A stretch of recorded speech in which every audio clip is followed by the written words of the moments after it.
유명한 농구 선수의 플레이 영상이 수십억 원에 팔리고 누구나 볼 수 있는 JPG 형식의 사진 한 장이 수백억 원에 팔립니다. 안녕하세요, 월디십니다. 시장에 엄청난 액수의 돈이 몰리고 있다고 해서 요즘 부쩍 관심이 높아지고 있는 주제가 있습니다. 바로 NFT입니다. 앞으로 NFT가 돈이 될 거라는데 도대체 뭔지 모르겠어.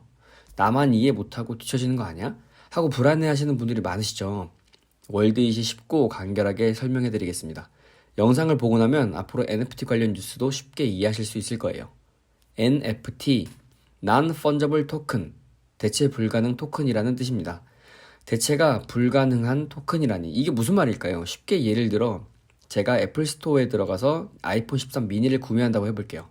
구매할 때 색상, 용량 이 두 가지만 선택하면 돼요. 색상은 블루로, 용량은 128기가로 선택할게요. 색상과 용량이 똑같기만 한다면 다른 아이폰 13 미니 모델과 아무런 차이가 없어요. 이게 공장에서 첫 번째로 생산한 것이든 100번째로 생산한 것이든 똑같으니까요. 따라서 이 시점에서 제가 구매한 아이폰 13 미니는 다른 새 상품과 얼마든지 대체 가능합니다. 하지만 구매한 지 1년이 지난 다음에는 다른 새 상품과 대체 불가능합니다. 1년 동안 핸드폰을 사용하면서 나만의 사진과 어플리케이션들이 깔려있고 또 내 취향에 맞는 케이스로 꾸며진 아이폰은 아무리 같은 색상, 같은 용량, 같은 모델이라 할지라도 다른 아이폰과는 차별성을 가집니다. 전 세계에 한 대밖에 없는 내 아이폰만의 고유성이 생기는 거죠. 이걸 대체 불가능하다라고 말합니다. 이번에는 토큰에 대해 얘기해 볼게요. 토큰 하면 많은 분들이 동전처럼 생긴 것을 떠올리실 텐데요. NFT가 의미하는 토큰은 동전이 아니라 블록체인 기술 위에서 만들어진 자산을 뜻합니다. 따라서 대체 불가능 토큰이란 블록체인 기술로 만들어진 대체 불가능한 자산을 말합니다. 조금 더 쉽게 얘기하자면 고유성을 증명하는 인증서가 포함된 디지털 자산이라는 뜻이에요. 사실 블록체인도 생소한 분들이 많으실 거예요. NFT를 이해하려면 블록체인 개념도 간단하게 이해하고 있어야 해요. 마찬가지로 어렵지 않으니까 한번 들어보세요. 우리가 현실에서 상대방과 계좌로 돈을 주고받을 때에는 나와 상대방 사이에 은행이라는 중앙관리 기관이 존재합니다. 내가 얼마를 보냈고 상대방이 얼마를 받았는지 기록하고 관리하는 신뢰할 수 있는 기관이 필요한 거죠. 집 앞 편의점에서 포켓몬빵 한 개를 카드로 구매하면 언제 어디서 얼마가 결제됐는지 문제가 오죠. 그건 방금 제가 포켓몬빵을 사간 편의점에서 보낸 게 아니라 결제할 때 사용한 그 카드 회사에서 보낸 거예요. 이처럼 구매권을 모두 기록하고 관리하는 금융기관이라는 것이 존재해요. 그런데 블록체인 기술이란 이 중앙관리 기관을 없애고 개인과 개인이 직접 거래할 수 있도록 만든 기술을 말합니다. 블록체인의 블록은 거래 데이터가 담긴 장부를 의미해요. 기존 시스템에선 신뢰할 수 있는 기관이 장부를 기록하고 관리했죠.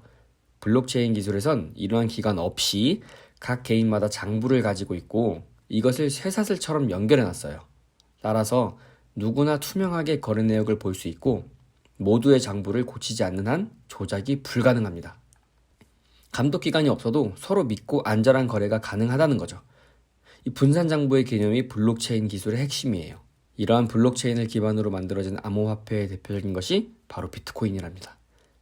비트코인이 생겨난 배경을 잠깐 짚어보자면 2008년 미국에서 시작해 전 세계로 확산되었던 금융위기가 발생하자 사람들은 정부와 금융기관에 대해 불신하기 시작했어요. 이거 관리 주체의 역할을 제대로 못해서 이런 일이 생긴 거 아니야 하고 비난하기 시작한 거죠.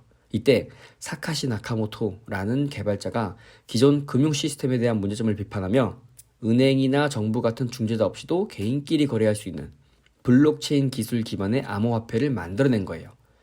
이러한 블록체인 기술의 핵심을 탈중앙화라고 부르는데요. 앞으로 블록체인이라는 말이 나오면 탈중앙화 이런 뜻이었지 하고 생각하시면 됩니다. NFT를 블록체인 위에서 발행하면 사람들이 가지고 있는 모든 장부에 이것이 원본이 맞는지, 누구의 소유인지, 또 소유 이력은 어떻게 되는지 등의 상세한 정보들이 코드로 블록체인에 기록되기 때문에 다른 것과는 차별되는 나만의 자산이 발행되는 거랍니다. 지금까지 NFT에 대한 개념을 설명해 드렸어요. 토큰, 블록체인, 탈중앙화, 소유권, 고유성, 대체 불가 이 키워드들만 기억하시면 됩니다. 그럼 도대체 NFT로 무엇이 얼마에 거래되고 있길래 이토록 사람들이 돈을 가지고 NFT 시장에 몰려드는 걸까요? 다음 시간에는 NFT로 거래되고 있는 시장, 그리고 그 시장에서 움직이는 돈의 규모에 대해서 알아보겠습니다. 월드잇 영상이 유익하셨다면 좋아요와 구독, 알람 설정까지 부탁드립니다. 시청해주셔서 감사합니다.